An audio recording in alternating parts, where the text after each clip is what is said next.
Let us unite, let us unify and march towards liberation. Like, share, and subscribe. And don't forget to hit the bell icon.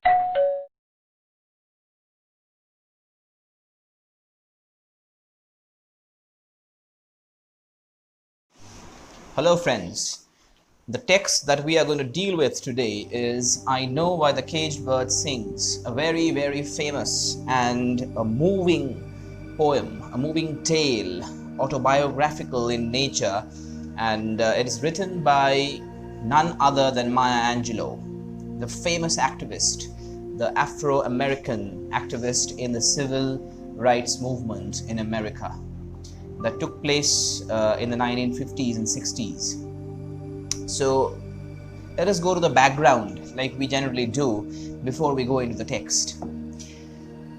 Maya Angelou is a powerful feminist writer of Afro-American ethnicity. Now, ethnicity means race, ancestry. An Afro-American, half African, half American. She was a black. And because she was a black, she had suffered a lot at the hands of the white Americans.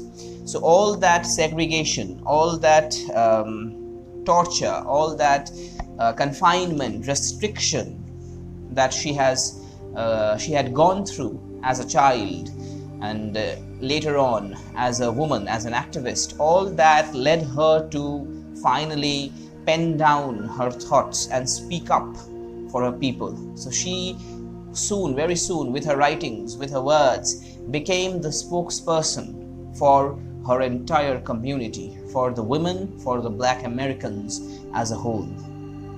So she was a feminist writer of the Afro-American ethnicity.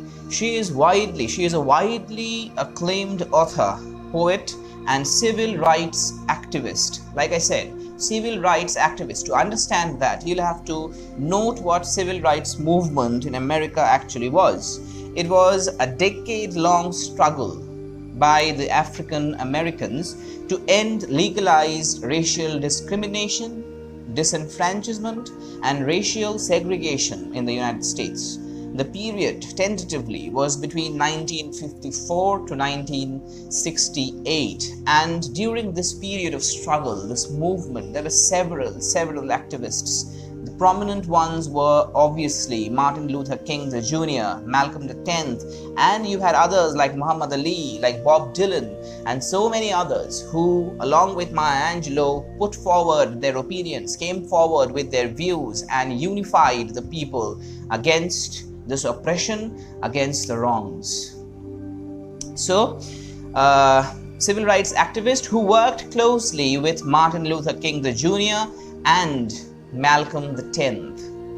Maya Angelou had an extremely traumatic childhood. Traumatic childhood is what is the reason behind Angelou writing such, such moving tales, such vibrant and realistic depiction of the torture and the punishment that living in the United States for a black woman like her was during her time. So she responds through her writings about the traumatic childhood that she suffered, and her poem I Know Why the Caged Bird Sings, written in 1969, tells of her life up to the age of 17. It is this poem that brought her international acclaim and recognition. The bird in the cage is a symbol of all African Americans and the fight for freedom. Very important.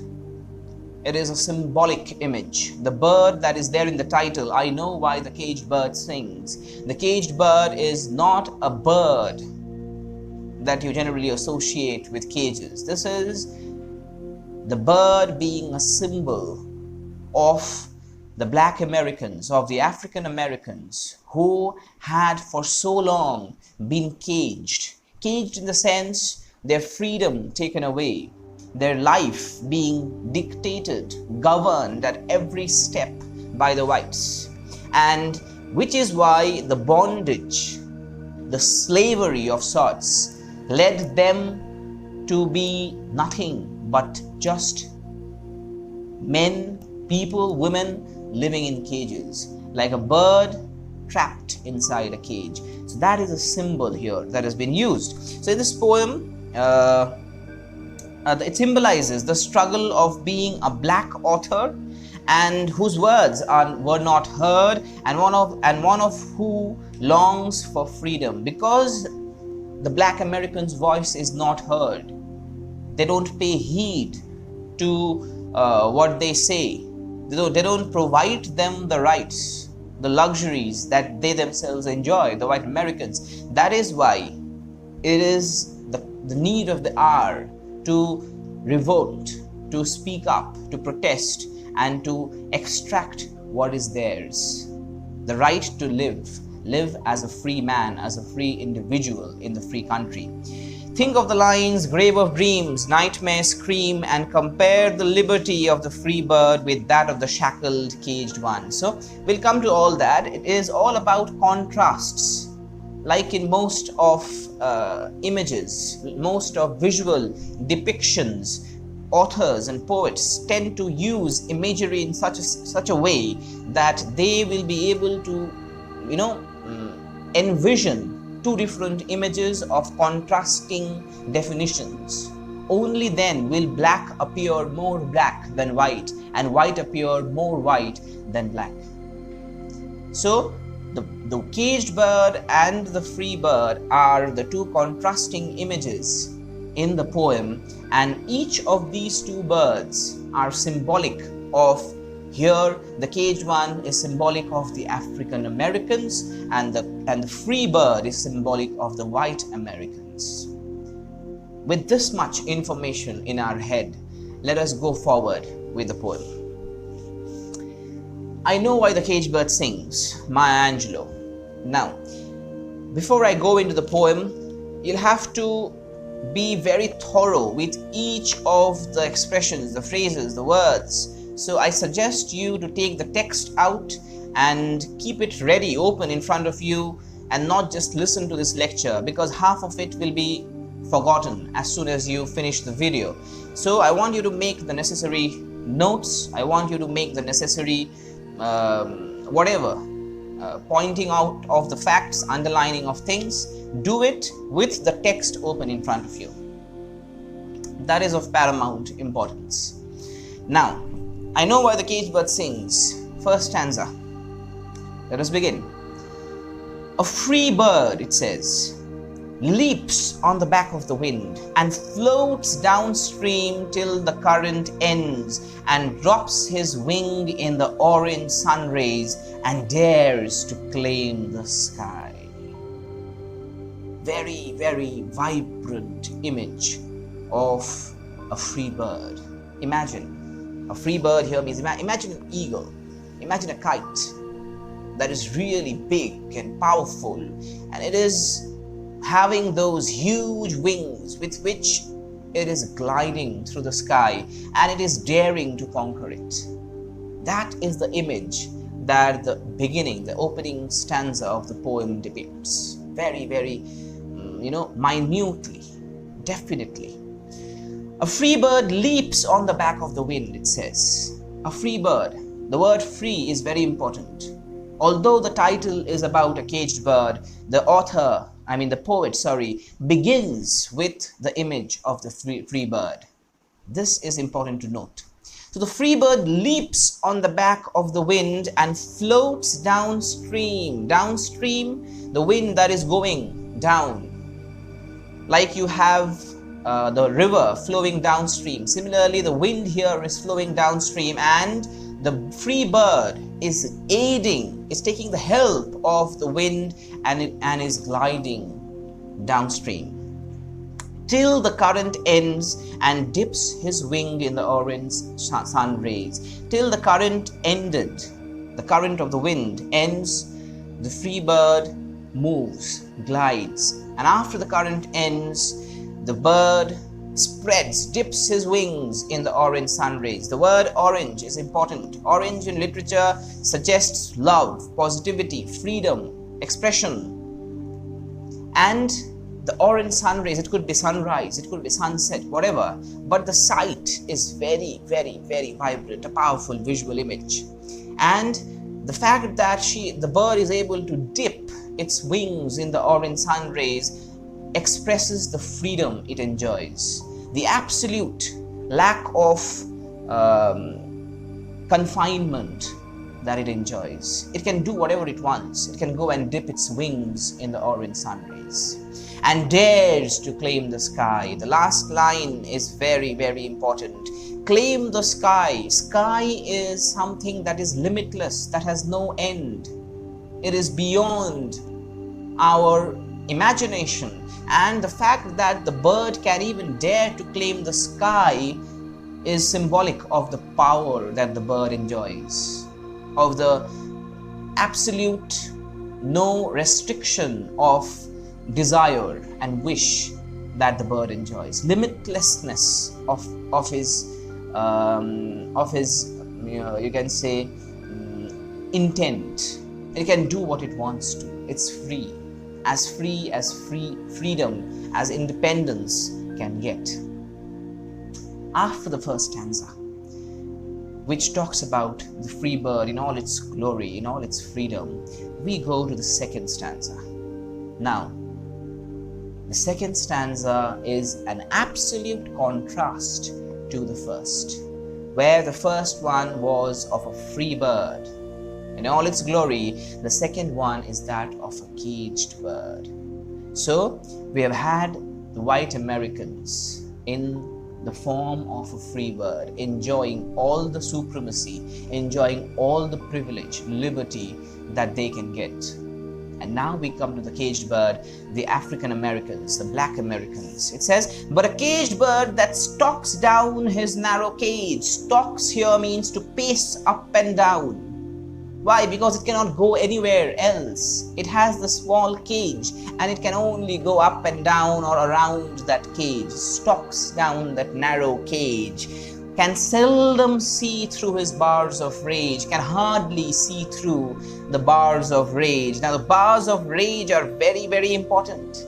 Here the bars of rage suggests the oppression, the enmity, the torture, the lawlessness that the white Americans inflicted on the blacks.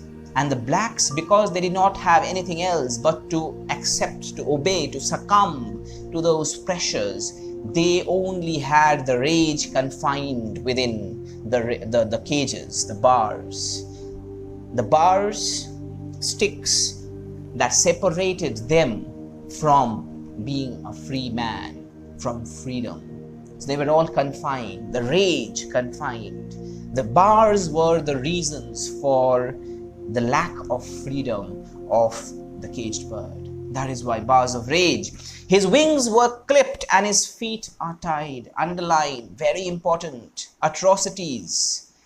The absolute lack of, you can say, freedom, liberty that the caged bird is having to deal with. It is like captivity, slavery of sorts, that it can not exercise the power to fly, to swing its wings. The wings have been clipped and the feet have been tied. Imagine a bird without its wings. What is it? It has lost all of its identity.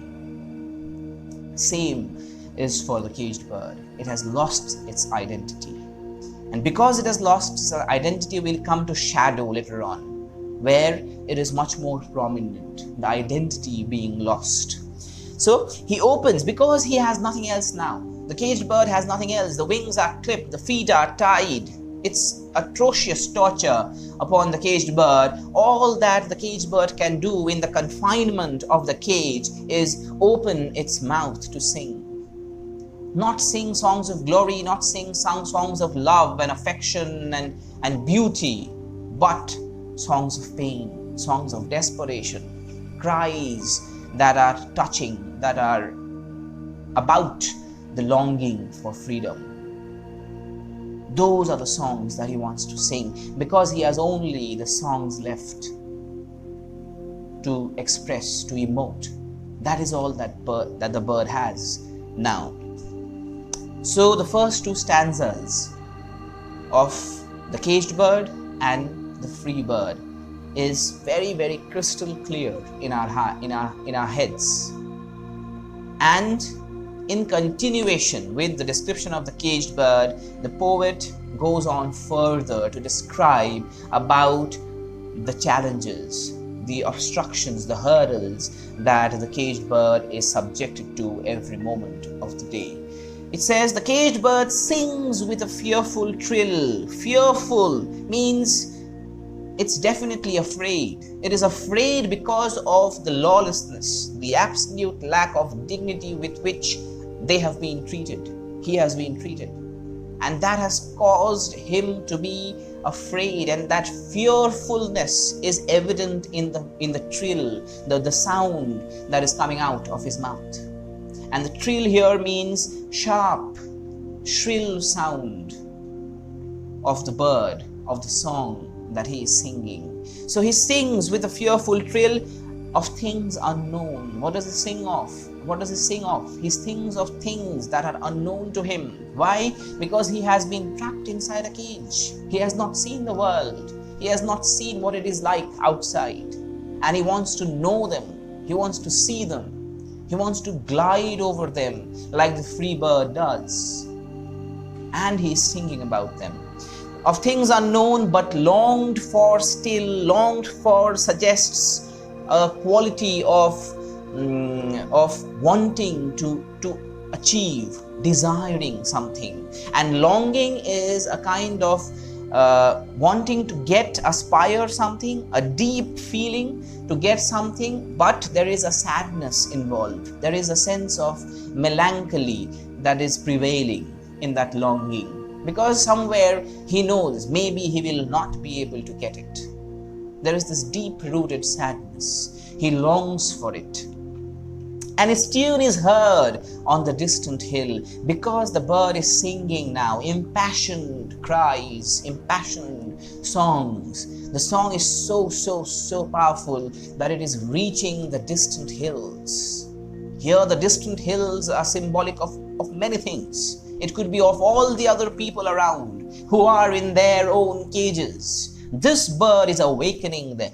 This bird is arousing that sense of conflict, that sense of revolt, to question, to argue, to achieve, to desire what that they don't have, to protest against the wrongs that have been inflicted on them. It could be that, which is why his songs are reaching the distant hills, the hills that he has never seen, maybe.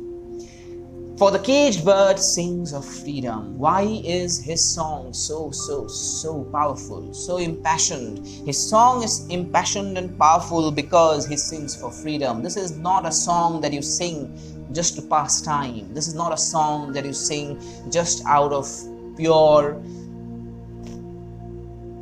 desire to kill time or to just appease yourself. No. This is a song that comes out of compulsion. This is a song that comes out because there is nothing else with which the bird can protest. The bird can go forward and make its mark. That is why the song is so powerful, and the song is for freedom. The rights, the eagerness to get back what it has lost.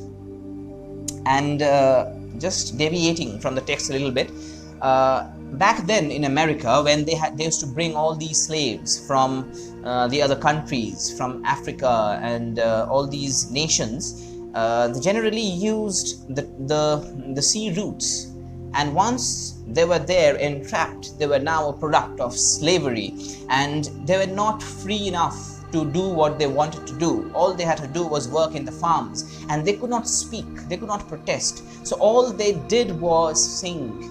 And I had read it somewhere where it said that slaves, the ones who really sung, who sang songs frequently, were the ones who were the least happy, who were the ones who needed that freedom, who were aspiring for something. That was their only way to protest. That was their only way to show their sense of, you can say, that sense of, disagreement that they felt with their owners, who were the whites. Let us go to the fourth stanza. Now, after having spoken about the caged bird in the two stanzas prior to this, we come back again to the free bird. So, the free bird description started off with the free bird gliding in the air and conquering the sky. Now we are again back to the free bird after having known about the atrocities, the inhumanity with which the caged bird has been treated. So, we are fluctuating. The poet intentionally fluctuates from this to this and again to this because there is a reason behind it. I'll come to that. Let us first continue. The free bird thinks of another breeze. Now, another breeze is important. Another breeze here means newer opportunities, greater desires, things that you want to do after having done what you had set out to do. It's like having achieved your goal, setting up a new goal. Who can do this? Only the ones who are free. And the free bird is exactly a picture, a depiction of freedom.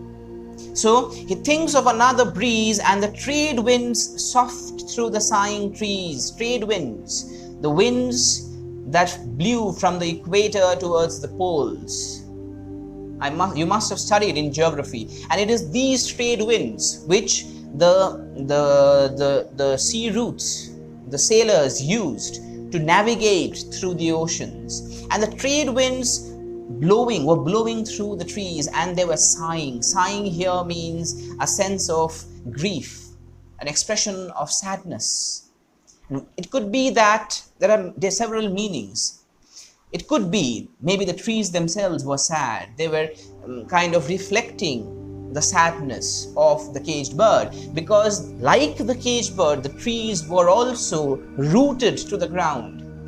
Even if they wanted, they would not be able to go and move around freely. So maybe they could understand somewhere the context, the relation of what the caged bird is suffering from. So the trees here are sighing, are grieving as the winds are passing through it. The sound is of a sighing sound. It says, and the fat worms waiting on a dawn bright lawn as he names the sky his own. So fat worms is the food. Luxury is there on his plate, provided there for the free bird. It does not have to do anything, no work. It does not even have to search for the worm. It is there. The worm is there, and it is fat, and it is there in broad daylight on the sun, on the dawn lit lawn, which suggests it is leading a life of comfort and luxury, the absolute depiction of freedom. And it says, as he names the sky his own. It had initially said that he dares to claim the sky. That limitlessness of his claim, of his intention is again reiterated when it says he names the sky his own, as if he can do what it wants to do because the sky is his own. Everything else is restricted, is governed, is rooted, is caged. It's only the free bird that enjoys liberty and freedom. Now, after having set that image again, we come back to the caged bird. It says, but a caged bird stands on the grave of dreams. Underline, very important. Grave of dreams here suggests the absolute lack of future, absolute lack of any sort of promise, any sort of dream that the caged bird can see for himself in the future. There is no light at the end of his tunnel. It is dark and darkness all around. Grave of dreams. It is like the dreams have been shut inside a cage, inside a box, and it has been trapped. Now, the caged bird is standing on top of that box. It's like they're standing on top of your own grave. What is life? What is living? When you are standing on your own grave, that living, that existence is hollow, is superficial, is fake. That is what is meant here. When it says he stands on the grave of his dreams. Dreams are no more existent. It has been cut off and is there inside the grave. And all he is there is doing is breathing in and out and somehow surviving, with having nothing to aspire to for the future. His shadow shouts on a nightmare scream. I told you about identity. This shows his lack of identity. The shadow shouts. Shadow, why? Because he cannot figure it out. It's like a haze. He cannot even understand. He can only see the silhouette, the outline of his figure, and that shadow shouts on his nightmare scream. Such is the scream that it is almost like as if, like seeing, like envisioning a nightmare.